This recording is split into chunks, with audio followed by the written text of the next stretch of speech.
আল্লাহ তাআলার ক্ষমতার প্রমাণ সম্পর্কে আলোচনা করব। আল্লাহ তাআলার অসীম কুদরতের অসীম ক্ষমতার অধিকারী। তিনি যাকে ইচ্ছা মন চায় তাকে তিনি ক্ষমতা দান করেন, রাজত্ব দান করেন। আবার যাকে তিনি অপছন্দ করেন তার কাছ থেকে তিনি ক্ষমতা ছিনিয়ে নেন। যাকে পছন্দ করেন তাকে আল্লাহ তাআলা সম্মান দেন, যাকে অপছন্দ করেন আল্লাহ তাআলা তাকে লাঞ্ছিত করেন, অপমানিত করেন। এটা সম্পূর্ণ উনার ইখতিয়ার। আল্লাহ তাআলার এই ক্ষমতার সাথে এই সার্বভৌমত্বের, এই রাজত্বের এই ক্ষমতার সাথে প্রতিদ্বন্দ্বিতা করার, মোকাবেলার করার, বিরোধিতা করার এমন কোনো শক্তি এই পৃথিবীতে নেই। আল্লাহর ক্ষমতা আল্লাহর অস্তিত্বকে মোকাবেলা করবে, আল্লাহর ক্ষমতার বিরোধিতা করবে, মোকাবেলা করবে, এরকমের কোনো মানুষ, কোনো ব্যক্তি, কোনো কিছুই এর বিরোধিতা করার সেই রকমের শক্তি, সামর্থ্য, ক্ষমতা কারোর নাই। এই কারণে আল্লাহ তাআলা এই আয়াতের মধ্যে বলতেছেন, কুলিল্লাহুম্মা, হে রাসূল আপনি বলেন, হে আল্লাহ, মালিকাল মুলকি, আপনি সার্বভৌমত্বের রাজত্ব ক্ষমতা একমাত্র অধিকারী, আপনি হচ্ছেন সার্বভৌমত্বের ক্ষমতার অধিকারী। আল্লাহ তাআলা এই আয়াতটা মূলত নাজিল করেছেন ফাতে মক্কার দিন। আল্লাহ রাসূল সাল্লাল্লাহু আলাইহি ওয়াসাল্লাম মুসলমানদেরকে উদ্দেশ্য করে বলেছেন যে অচিরেই মুসলমানরা রোম এবং ফারস্য বিজয় করবে। এই কথা বলার পরে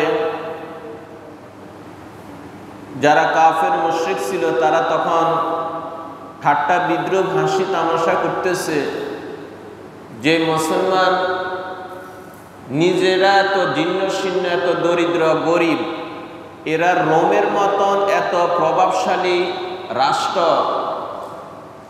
ফারস্যের মতন এত ক্ষমতাধর রাষ্ট্র, যারা সব দিক দিয়ে উন্নত এবং তাদের সব দিক দিয়ে পরিপূর্ণ, এদের মোকাবেলা করে মুসলমান নাকি ফারস্য এবং রোম বিজয় করবে। এই নিয়ে তারা ঠাট্টা বিদ্রুপ করতেছে। আল্লাহ তাআলা তখন এই আয়াত নাজিল করে জানাই দিয়েছেন, তিনি যাকে চাইবেন তাকে ক্ষমতা দিবেন, যাকে চাইবেন তার কাছ থেকে ক্ষমতা ছিনিয়ে নেবেন, যাকে চাইবেন তিনি সম্মান দিবেন, যাকে চাইবেন তিনি লাঞ্ছিত করবেন। এটা কেবলমাত্র একমাত্র মহান রব্বুল আলামিনের ইচ্ছা। আরেকটা রাওয়ায়াতের মধ্যে আছে, নাজরান থেকে যে সমস্ত খ্রিস্টান দল আল্লাহ রাসূলের কাছে আসছে, আসার পরে এদের মধ্য থেকে এক ব্যক্তিকে ইসলাম গ্রহণের কথা বলা হয়েছে। আর সে বলছে, আমরা যদি ইসলাম গ্রহণ করি তাহলে এই ফারস্যের সম্রাটরা আমাদেরকে যে টোকন দিয়ে থাকে, হাদিয়া দিয়ে থাকে, আমাদেরকে যে অজস্র টাকা পয়সা দিয়ে থাকে, এগুলা তো আর আমরা পাইব না। আমরা যদি মুহাম্মাদের উপর ঈমান আনি, বিশ্বাস স্থাপন করি, তাহলে সরকারিভাবে আমাদেরকে যে ভাতা দেওয়া হয় সেগুলা থেকে আমরা বঞ্চিত হব। তখন আল্লাহ তাআলা এই আয়াত নাজিল করে জানাই দিয়েছেন, কুলিল্লাহুম্মা মালিকাল মুলকি, হে রাসূল আপনি বলেন আল্লাহ তাআলা সার্বভৌমত্ব রাজত্বের ক্ষমতার অধিকারী। তুতিল মুলকা মান তাশা, তিনি যাকে চান তাকে ক্ষমতা দান করেন। ওয়া তানসিউল মুলকা মিম্মান তাশা, আর তিনি যাকে চান তার কাছ থেকে ক্ষমতা ছিনিয়ে নেন। এটা আল্লাহ তাআলার ইচ্ছা। সকালবেলার আমির রে তুই ফকির সন্ধ্যাবেলা, সকালবেলার আমির হইতে পারে, সকালে বিকালবেলা সে ফকিরে পরিণত করে দিতে পারেন এমন এক সত্তা, তিনি কে? আল্লাহ। তিনার সেই ক্ষমতা আছে। এই দুনিয়ার মধ্যে যত প্রভাবশালী রাজা বা বাদশাহ এই দুনিয়ার মধ্যে আগমন করুক না কেন, যে যেভাবেই এই নিজেদের ক্ষমতা নিজেদের অস্তিত্ব টিকে রাখার জন্য যে যেভাবেই চেষ্টা করেছে, কোনো রাজা কোনো বাদশাহ কোনো ক্ষমতাধর ব্যক্তি তাদের ওই অস্তিত্ব টিকে রাখতে পারেনি। আল্লাহ তাআলা এই ক্ষমতাধর রাজা হোক বাদশাহ হোক যেই হোক না কেন তার অধঃপতন হয়েছে, তার ধ্বংস হয়েছে। ফেরাউনের মতন যে 400 বছর পর্যন্ত রাজত্ব করছে, যেই বলেছিল আনা রব্বুকুমুল আলা, আমি হচ্ছে সবচেয়ে বড় খোদা সবচেয়ে বড় রব, ওই ধরনের জালেমকেও আল্লাহ তাআলা এই ফানির মধ্যে ডুবিয়ে তারপরে তাকে মারছেন। তাহলে এটা আল্লাহ তাআলার ইচ্ছা, কাউকে কাছ থেকে এভাবে ক্ষমতায় ছিনাই নিবেন আবার কাউকে দান করবেন, সেটা একমাত্র আল্লাহ তাআলার ইচ্ছা। জুলুম করি, নির্যাতন করি, নিপীড়ন করি, স্বৈরাচারী পথ অবলম্বন করি কেউ কখনো কোনো ক্ষমতা দীর্ঘস্থায়ী করে টিকে থাকতে পারে না এবং পারবেও না। কিয়ামত পর্যন্ত কেউ পারবে না। সাময়িকভাবে কিছু সময় অতিবাহিত করতে পারবে, কিন্তু দীর্ঘমেয়াদী আজীবনের জন্য কেউ এভাবে জুলুম করে নির্যাতন করি অথবা স্বৈরাচারী পথ অবলম্বন করি ক্ষমতায় টিকে থাকবে, এটা পারবে না। এই কারণে আল্লাহ তাআলা কোনো ব্যক্তিকে যদি চান তাকে ক্ষমতার মধ্যে বসান, আর যাকে চাইবেন না তাকে ওই ক্ষমতা থেকে টানি হিসড়ি সেখান থেকে নামাইবেন। এটা আল্লাহ তাআলার একমাত্র ইচ্ছা। এজন্য আল্লাহ তাআলা বলতেছে কুলিল্লাহুম্মা মালিকাল মুলকি তুতিল মুলকা মান তাশা, হে রাসূল আপনি বলেন আল্লাহ তাআলা সার্বভৌমত্বের রাজত্বের ক্ষমতার একমাত্র অধিকারী। তুতিল মুলকা মান তাশা, তিনি যাকে চান তাকে রাজত্ব ক্ষমতা দান করেন। ওয়াতানসিউল মুলকা মিম্মান তাশা, আর তিনি যাকে চান তার কাছ থেকে ক্ষমতা এইভাবে ছিনাই নেয়। আল্লাহ তাআলা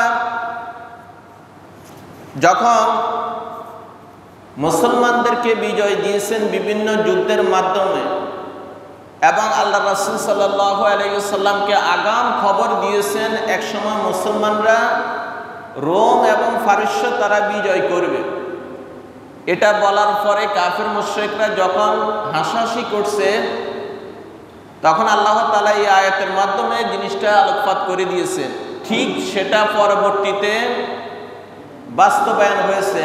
আল্লাহ রাসূল যে ভবিষ্যৎবাণী করে দিয়েছে যে মুসলমানরা ফারস্য এবং রোম বিজয় করবে, সেটা হযরত ওমর রাদিয়াল্লাহু তাআলার খেলাফতের সময়, তিনার রাজত্বের সময় মুসলমানরা ঠিকই রোম এবং ফারস্য বিজয় লাভ করছে এবং এটা বিশ্বের মধ্যে মুসলমানদের যেন একটা প্রভাব এবং সামাজিকভাবে তাদের যে একটা অবস্থান সেটা ওই সময়ে প্রতিফলিত হয়েছে।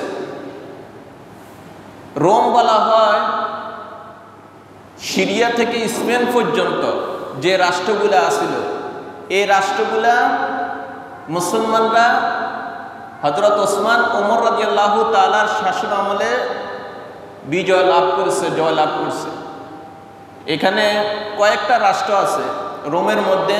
ওই সময় সিরিয়া, মিশর, লিবিয়া, আলজেরিয়া, মরক্কো, স্পেন, মানে সিরিয়া থেকে স্পেন পর্যন্ত পশ্চিমে যত এই রাষ্ট্রগুলো আছিল এগুলো সবগুলা মুসলমানরা বিজয় লাভ করছে। এখন তো সেগুলো আমরা দেখতেছি। সিরিয়ার মধ্যে তো এখন সব মুসলমান, মিশরের মধ্যে, তারপরে লিবিয়ার মধ্যে, আলজেরিয়ার মধ্যে, এরপরে এই মরক্কোর মধ্যে, স্পেনের মধ্যে দীর্ঘ 800 বছর পর্যন্ত মুসলমানরা রাজত্ব করছে। কিন্তু তাদের পরবর্তী ভুলের কারণে মুসলমানদের সেখানে অধঃপতন হয়েছে, সেটা হচ্ছে অন্য ইতিহাস। তাহলে রোম বলা হয় সিরিয়া থেকে স্পেন পর্যন্ত, এখানে যত পশ্চিমের যত রাষ্ট্রগুলো আছে এই রাষ্ট্রগুলাকে, যেগুলা ইউরোপ কান্ট্রির মধ্যে ধরা হয়, মধ্যপ্রাচ্য এবং ইউরোপের ভিতরে পড়ছে। এই রাষ্ট্রগুলা মুসলমানরা হযরত ওসমান ওমর রাদিয়াল্লাহু তাআলার শাসন আমলে আল্লাহর রাসূলের ভবিষ্যৎবাণী আলোকে তারা বিজয় লাভ করছে। আর ফারস্য বলা হয় ইরাক থেকে আফগানিস্তান পর্যন্ত তথা খোরাসান পর্যন্ত। খোরাসান মানে ইরাক, ইরান এবং আফগানিস্তান, এই তিনটা রাষ্ট্র মিলিকে বলা হতো ফারস্য। এই দুইটা রোম, আগে এটাই বলা হতো রোম এবং ফারস্য, এরকমের দেশের নাম ছিল না আগে। আগে এখন যে কয়েকটা রাষ্ট্রের নাম হয়েছে এরকমের রাষ্ট্রের নাম ছিল না। আগে রোম বলা হতো এবং ফারস্য বলা হতো। পূর্ব সাইডে বলা হতো ফারস্য, পশ্চিম সাইডে বলা হতো রোম। পূর্ব সাইডে যারা ছিল মানে ইরাক, ইরান এবং আফগানিস্তান, এখানে যারা বসবাস করতো এরা ছিল মূর্তি পূজক। মানে তারা বিভিন্ন মূর্তি বানায়, তারা সেগুলার উপাসনা করত, মানে মুশরিক ছিল। আর খ্রিস্টান ওই মিশর, সিরিয়া থেকে স্পেন পর্যন্ত এখানে যে রাষ্ট্রগুলা এরা ছিল সব ছিল খ্রিস্টান। দুই দিকে দুইটা। তো এই রোমের সাথে ফারস্যের সাথে সবসময় দ্বন্দ্ব থাকতো, যুদ্ধ থাকতো, এবং এই দ্বন্দ্বের মধ্যে অনেক সময় ফারস্য বাসী এরা বিজয় লাভ করছে। এরা যখন কিছু কিছু ক্ষেত্রে বিজয় লাভ করতো তখন মদিনার মধ্যে যে সমস্ত মুশরিকরা ছিল এরা খুব আনন্দ পাইত। মক্কার মধ্যে যে সমস্ত কুরাইশরা ছিল মুশরিক, এরা খুবই আনন্দ পাইত, কারণ তাদের এই সহজাতীয় ভাই তারা বিজয় লাভ করছে। আবার রোম যখন বিজয় লাভ করত তখন মুসলমানরা একটু আনন্দ অনুভব করত।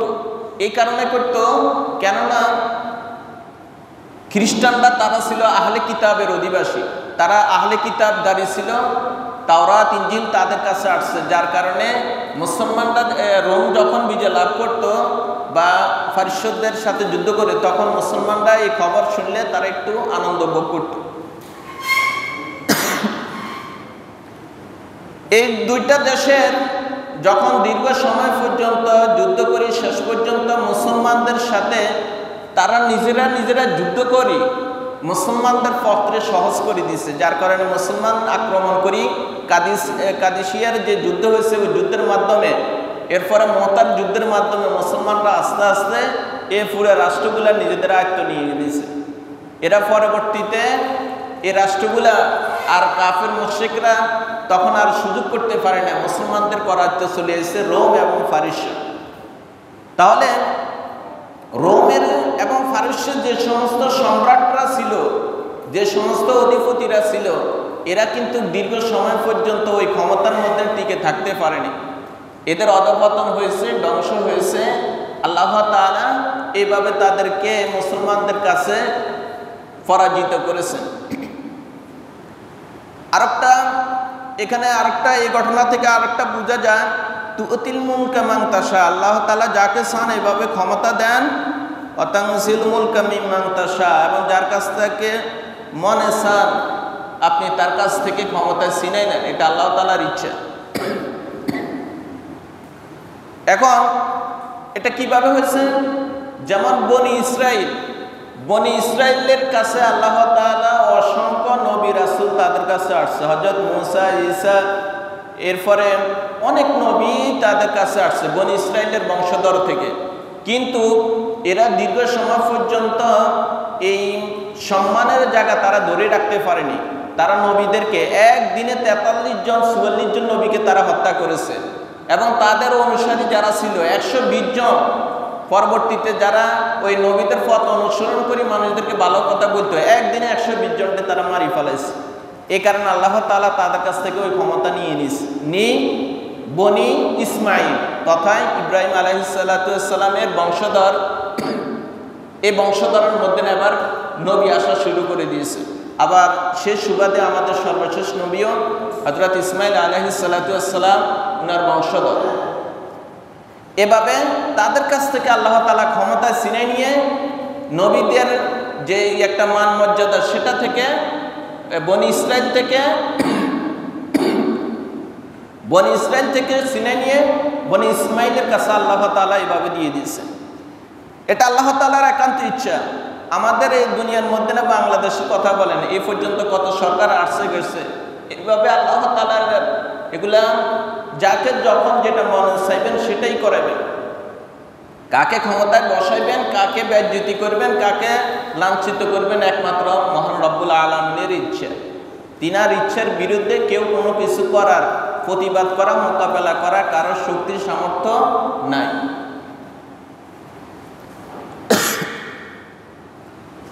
কত আইসু মান তাশা, তিনি যাকে চান আল্লাহ তাআলা, আপনি যাকে চাইবেন তাকে আপনি কি করবেন? ইজ্জত দিবেন, সম্মান দিবেন।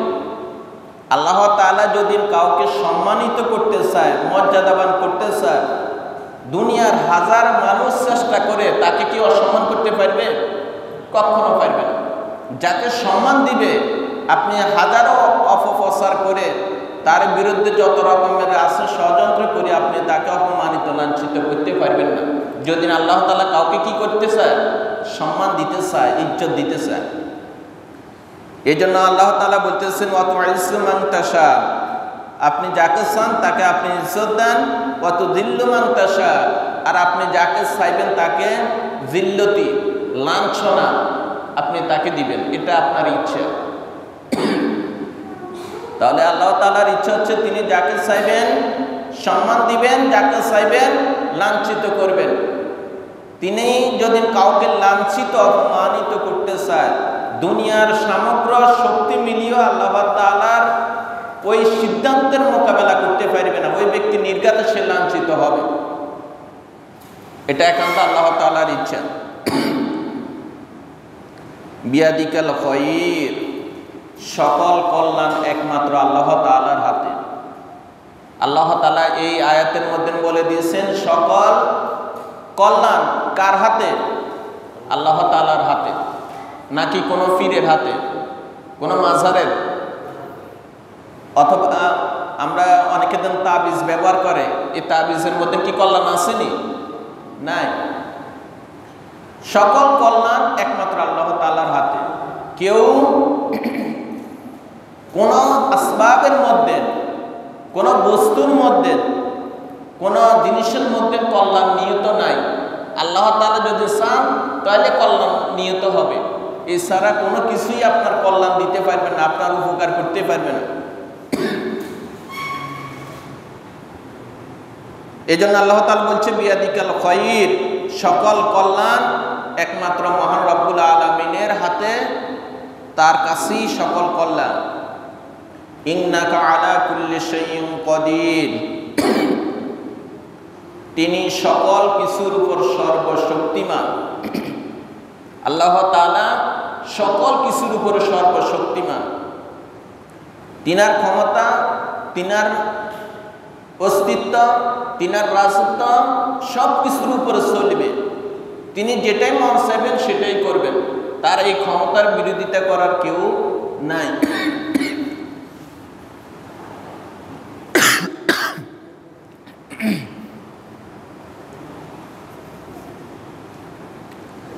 এর পরবর্তী আয়াতে আল্লাহ তাআলা বলতেছেন তুলিজুল লাইলা ফিন নাহার, আল্লাহ তাআলা রাতকে দিনের ভিতরে প্রবেশ করা। অতুলিজুন নাহারা ফিল লাইল, আবার অতুলিজুন নাহারা ফিল লাইল, আবার দিনকে রাতের মধ্যে প্রবেশ করা। এটা কে করে? এখন দিন চলতেছে, আবার রাত্র আসবে।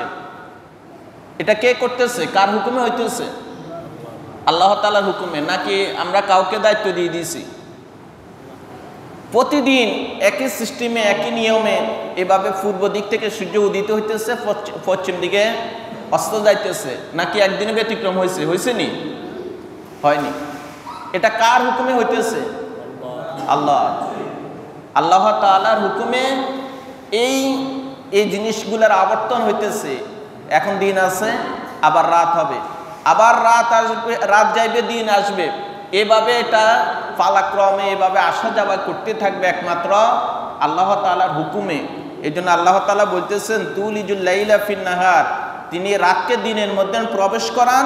অতুলিজুন নাহারা ফিল লাইল, আবার দিনকে রাতের মধ্যে প্রবেশ করান। এখন এই শীতকালে, বর্ষাকালে এখন দেখুন দিনের যে অবস্থা, ধরেন আমরা আরও কিছুদিন আগে 7টার দিকে মাগরিবের নামাজ পড়ছি, কিন্তু এখন আবার একটু কমছে, কমতে কমতে আবার আমরা মাগরিবের নামাজ 5:15 মধ্যে শীতকালে পড়ব। অনেক সময় ব্যবধান হয়ে যাবে। শীতকালে ফজরের দিকে সেখানে ফজর নামাজ আমরা 6টার দিকে পড়ি, কিন্তু গরমকালে আসলে এখন 4টার দিকে 4:30টার দিকে পড়া লাগে।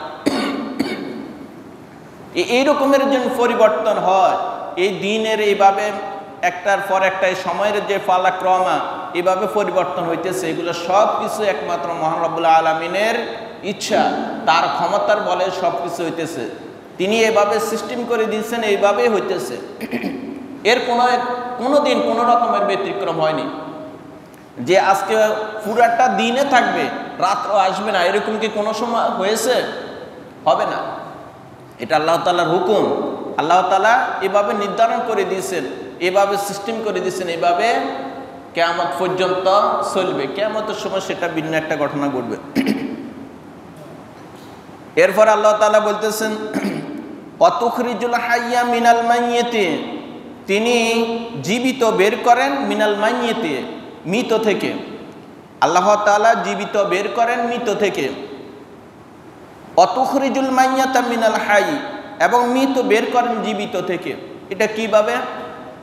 আল্লাহ তাআলা বলতেছেন ওয়াতুখরিজুল হাইয়া, তিনি জীবিত বের করেন মিনাল মাইয়িতি, মৃত থেকে। একটা ডিমটা এটা মৃত না জীবিত? মৃত। একটা ধান, এটা মৃত না জীবিত? মৃত।